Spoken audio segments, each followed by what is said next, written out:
Hi, my name is Connor Rose. I'm with Kings County Office of Education's IT department.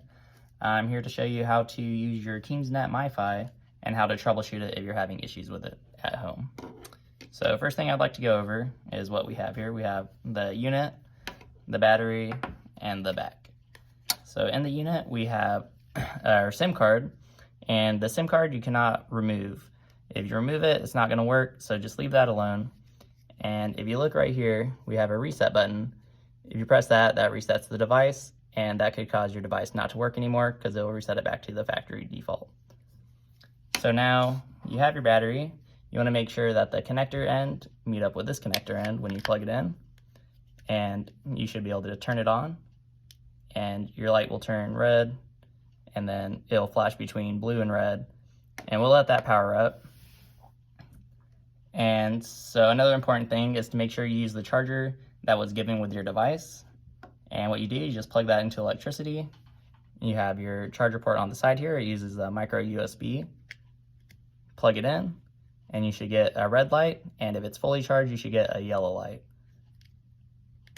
So we'll let this device turn on real quick. And one thing that could also happen when you use a different charger is that you can implode the battery. So I have an imploded battery here. As you see, it's kind of thick. Right here, the connector, it's blackened out because it leaked the battery acid on it, and even inside the device. So if that happens, you can even see the discoloration here. When that happens, the device is no longer usable, the battery is no longer usable, and it would have to be replaced. And so we don't want that to happen. So make sure you use the right charger. So now our Mi-Fi is starting to turn on.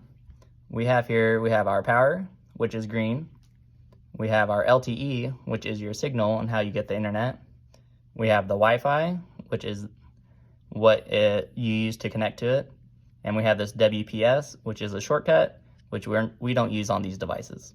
So the main ones you want to worry about is your power, your Wi-Fi, and your LTE. So there's 3 colors that any of these can be. There's red, which is weak, blue, which is medium, and green, which is strong. So you would like to get all green, but for the LTE, if you get a blue signal, that's still good. If you get a red signal, you maybe want to try moving around the house a bit to try to get a better signal. Now that this all works, what you can do there is now you can connect your phone by going to your network, and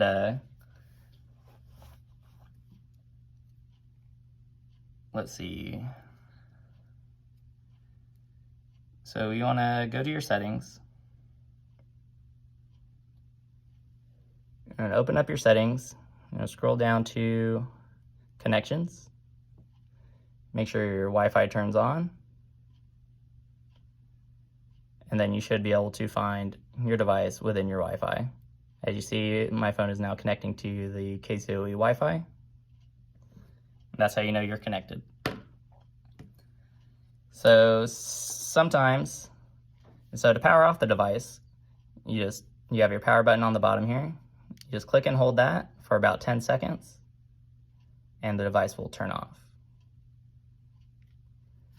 Now sometimes if you press the power button a little too hard, when you go to turn it on, you get this purple light on the power. And when that happens, the device isn't going to start up. So what you're going to have to do, you're going to have to come back here, and you're going to have to remove the battery.